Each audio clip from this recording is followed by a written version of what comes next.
tukeeredde mu nsi ya Amerika. Mu Amerika nakusinyizaako eggulo nti olunaku olwajjo we lunaazibira tabamiruka w'ekibiina ekya Democratic Party munda mu ggwanga erya Amerika anaaba atandise, era ekyamazima saakulimbye kubanze nkimanyi nnyo nti kyolimba obuko kyekibutta. Kakati wuliriza otegeere nti tabamiruka w'ekibiina kino ekya DP yatandise akawungeezi kajjo.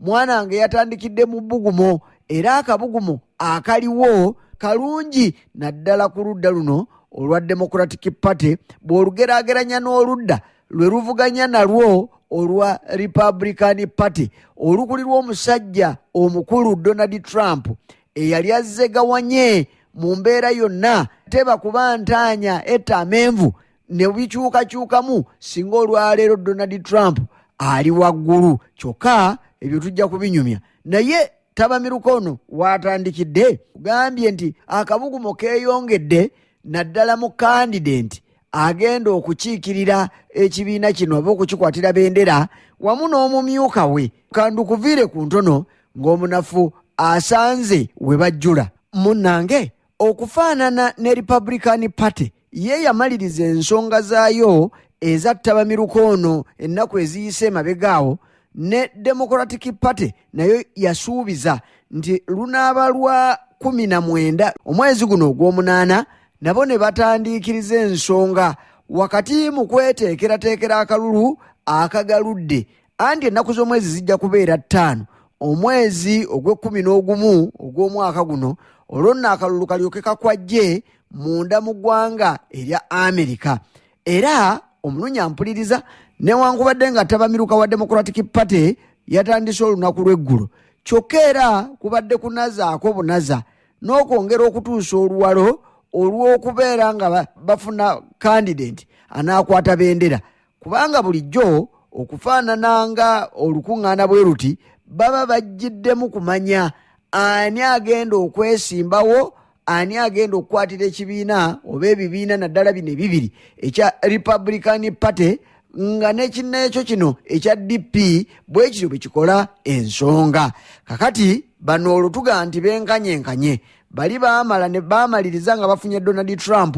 Kakati bano ekituufu bagenza okujja mu tabamiruka ono nga kitegeerekese nti Kamala Harris omukyala munna Democratic Party ate nga ye mumyuka wa president w'eggwanga lino erya America Joe Biden, era yakyali yeewuuyo ddala agenda okukwatira bendera oba okukwata bendera ey'ekibiina kino ekya Democratic Party. Kakati ono era yalonda mu nteekateeka nga bwe zibeera, yalonda omusajja omukulu Tim Walz, gavana w'essaza erye Minnesota, nga yagenda okuyimirirawo olwo nno balyoke batwalaganye Donald Trump ne Republican Party bwe kinaasangika ng'enaaba nnyangu mubo mwe munaava president agenda okufuga eggwanga erya Amerika ng'enteekateeka bwe ziri. Kakati mu bufunze ku Donald Trump ne Harris Kamala kwe kugenda okulondebwa president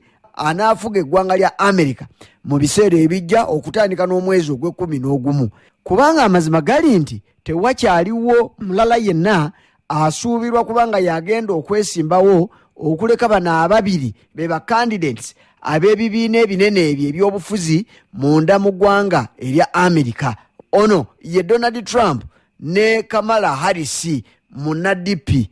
Kyokka ekimu ku ebyo ebikulu ebigenda okukolebwa wakati mu lukiiko oba tabamiruka ono owa Democratic Party ayatandise olunaku lwajjo kwe kukakasa nti Kamala sinnakyeyitize ng'ezzimu eggumba, wabula bo bennyini be bamufuggyeko eddusu. Kubanga lwaki kino kikolebwa?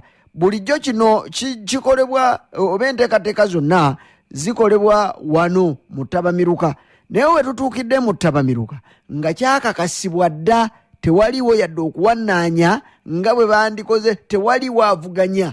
Kamala yakakasibwa ne Tim Walz nga be bokka abanaavuganya oba abaneesimbawo ku lwa DP, obutafaanana ne bulijjo nga bwe kibadde nti ku mulundi guno twandirabye ng'okulonda wakati mu kamyufu aka Democratic Party kutandika leero oba kukolebwa mu lutuula luno olugenda mu maaso. Naye olw'okuba baakikola baalonderana ku mitimbagano, Kamala ono n'afuna obululu obusaanidde. Ojja kujjukira gwe omulunyampuliriza nti Kamala mwattu ebigambo byamugwira omukisa ne gumubojja. Bigenda okutuuka okukolebwa bino byonna alondebwe kyava ku musajja mukulu Joe Biden akulembera eggwanga erya Amerika mu myaka 81 gy'alina. Ebigambo byamusinga, ensi yonna n'emutunuulira nga mazima tasaanidde kuddamu kwesimbawo kisanja kyakubiri amala akiikirira eddipi. Era bino byajja okubikakasa, naye yennyini abikakasiza eddala nti wamma gwe gwolekera abato gwe gunyuma. Yakizuulira mu kubaganya ebirowoozo kwe yalimu okwakandanda ne musajja mukulu munne Donald Trump. Naye Donald Trump bw'ali mbaggu yamwokya ebibuuzo n'engeri gy'ayaddamu ebibuuzo. Donald Trump yaleka musajja mukulu Joe Biden anyeenya mutwe ng'embuzi etenda enkuba. Kakati ogenda okwebuuza nga bannaddipi bonna bamugaa nti musajja mukulu, ensonga eno wandibadde ogitulekera n'ogivaamu n'ogireka birungi birekwa. Nsingisira yaleka omuwemba, naawe kino kite. Kakati agenda okutunulatunula awo nga mubaliwo ye vice president we Kamala Harris. Naga nti owange kiikyo nkikugemudde, era munnange Kamala yakwatira awo ne gye buli eno akyeriisa nkuuli, kubanga okuviira ddala mu ntandikwa abantu bonna abasinga obungi mu Democratic Party abaalabanga musajja mukulu Joe Biden akitadde baakomawo. Ekituufu kiri nti emitima gy'abasajja Abamerika aba Democratic Party ng'ekibiina ky'ebyobufuzi okuyimirirawo kwa musajja mukulu Joe Biden, emitima kwagireka sseke. Anti mu butuufu wadde n'owuwo omusalira omusango ne gumusinga n'oliwa, bano baali balemereddwa okubaako kye batandikako nga balaba omusajja akyalemedde ku wundaayi era agyagala. Kaakati kye baakola abangi ku bo ne baga nti n'ebyokulonda ntayi, leka tubiteeke ku bbali, tulibiddira ng'omusajja omukulu ono afudde obanga avudde mu byobufuzi by'eggwanga erya Amerika. Naye Kavuna yakwata obuvunaanyizibwa n'abutika omumyuka we. Tewaali yadde okuwannaanya badelegates ab'enjawulo abawerera ddala kafukunya, bonna beeyiwa ku luuyi ne bayimirira mu mugongo gwa Kamala ne munne Tim Walz. Kakati tugenze okutuuka olwaleero nga kubennaanya ng'olutto ow'ettulu, kubanga ebisinga obungi byakolebwa. So nno kwe kukugamba nti weewaawo nga bino bigenze mu maaso, naye bazze kuyisa bivvulu n'okumaliriza obulombolombo n'ennono, naye nga bo kye baagala baakifuna dda. Kyokka era ng'okutuusa omukolo n'okugyawo obulombolombo, President Joe Biden yanaakwata Kamala n'amulaga eri olujjudde lw'abantu abali eyo mu 4,000 n'okusoba mu tabamiruko ono. Kyokka njagala okutegeeza gwe omulunyampuliriza nti bino byonna bigenze okubaawo nga wiiki eyise ennamba nga tabamiruko ono tannatuuka. Kitegeerekese nti omukyalo ono teyafunye bufunyika bugumu, naye ne bw'oba ng'okubya akalulu olwaleero kwebyo ebigenda mu maaso oba ebiriwo munda mu ggwanga erya Amerika ku ngeri okulonda gye kunaabaamu, mukazi wattu ono Kamala ne vice president we anaabeera Tim Walz bali waggulu nnyo, era bw'oba obazeebaze mu balonzi be bayita ba registered voters. Musajja mukulu Donald Trump bamuleebya. Bakoze okulondoola bino ne bakizuula nti ku ssaawa eno ne wiiki yonna eyise bwebadde bwe baabuuzizza abo abeewandiisa be bayita registered voters, bakizudde nti Kamala ali waggulu n'ebitundu 49, kyokka ng'ate ye musajja mukulu Donald Trump ali ku bitundu 45. Kyokka bwe baabuuzizza abo abasuubirira ddala okulonda be bayita ba likely voters, bakizudde nti Kamala alina ebitundu 51 ku buli 100, so ng'ate ye musajja mukulu Donald Trump bamuleebya ne percentage points 45. Kakati enjawulo eriwo wakati wa registered voters abo baba beewandiisa, kyokka nga tekikakasibwa era nga nabo bennyini tebakakasa oba banaalonda, naye bano ba likely voters abagambye nti Kamala ayina ebitundu 5 nga Donald Trump ayina 4 baba bajja kulonda ab'emikisa gyenkana giggwayo gyonna ku buli 100 nti abo beeteefuteefu okulonda. Kakati ebiwayi byombi ba registered ne ba likely voters bagambye nti era Kamala yasinga mu kintu kino. Okunoonyereza kuno kwakoleddwa emikutu mu ggwanga erya America okuli Washington Post, okuli ABC News ne Ipsos Poll. Bano be bakoze okunoonyereza kuno ne bakizuula nti ddala mu butuufu musajja mukulu Donald Trump asiba bikutuka. Era waliwo n'okunoonyereza okulala okwakoleddwa emikutu emirala egy'enjawulo n'abantu ab'enjawulo ne kizuulibwa nti Trump bw'abanga ddala kati yavuganya yakwebedde, kubanga kuno kwalaze nti waakiri mukyala Kamala akulembedde Trump n'obululu 47 ku buli 100 nga ye Trump ali ku 44.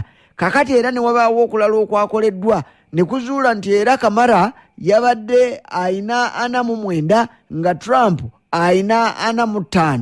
Kakati okwo nako ne kubeerawo awo, naye ng'era okwo kwakoleddwa mu abo abasuubirwa nti bajja kulonda bali betuyise ba likely voters. Kakati era waliwo n'omukutu ogwa CBS, si guno ogwaffe wano radio ya Kabaka, guli bagita CBS News, guli mu ggwanga lya America. Bonno bwe bakoze era okunoonyereza enfunda 3 ne bakizuula nti Trump yabadde ayina 48 nga mukyala Kamala ayina 5 percentage point. Kakati no era ebyo byonna byongedde kuggumiza nti mazima Kamala yaleebya musajja mukulu Donald Trump. Era okunoonyereza okulala kwakoleddwa, naye nga kuno kwakoleddwa mu masaza agakirwanire gye bayita swing states. Eno bulijjo mwana wange njagala kubuulira nti wasalawo kwani anaawangula ku ludda olwa DP oba olwa Republican Party. Era ne ku mulundi guno abanoonyereza bakizudde nti amasaza agalimu agalinga Pennsylvania, Michigan, Wisconsin, Arizona, Georgia, Nevada ne North Carolina, bano bombi kubabiri bano President Donald Trump ate ne Vice President Kamala Harris anasinga okumatiza ennyo abalonzi b'omu masaza ago agakirwanire mwattu yajja okuwangula, kubanga si guno gwokka gwe mulundi ogunaasooka. Gano gegazze gasalawo kwani anaawangula oba ani awangula obukulembeze bw'eggwanga lino erya America. Kakati ku mulundi guno bwe banoonyereza bakizudde nti eno ababiri bano Kamala ne munne ne Donald Trump bagagabana kyenkanyi, buli omu ali ku 5 ekitegeeza nti bombiriri bano bakyayina okukola ennyo munaddala bano bwe banaaviira mu tabamiruka waabwe balina okujjayo n'ag'omu buto okwongera okunyweza amasaza gano, kubanga ge gagenda okusalawo bwe baba nga bakuwangula. Kyokka nga ne Donald Trump naye bw'atyo ayina okwongera ekigambo n'akikkaatiriza okulaga abasajja n'abakazi abasangibwa mu masaza gano ze bayita swing states okubalaga nti ye mutuufu agwanidde okuwangula.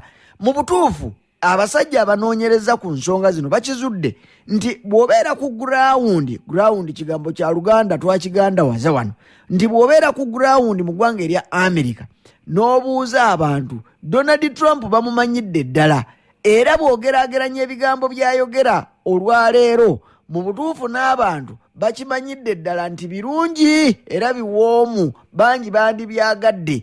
Naye nga ye omuntu yeekwata mu ngeri ya nakijangaja, teyeefaako, yeeyisa nga bw'ayagala, empisa ze zigenda okumulekesaawo. Kyokka nga bw'oba ogeraageranyiza kigambo n'omuntu akyogera neeno kye boogera abaddipi ne be baleese okuvuganya Donald Trump, ekituufu yandibakize. Naye embeera gye yeekwatamu n'obusiiwuufu bw'empisa yeegambisa Abamerika nti waakiri okumulonda balondamu ekidomola, n'olw'ensonga eyo tebagenda kumuwa mwagaanya bwe batyo bwe bakyayogera.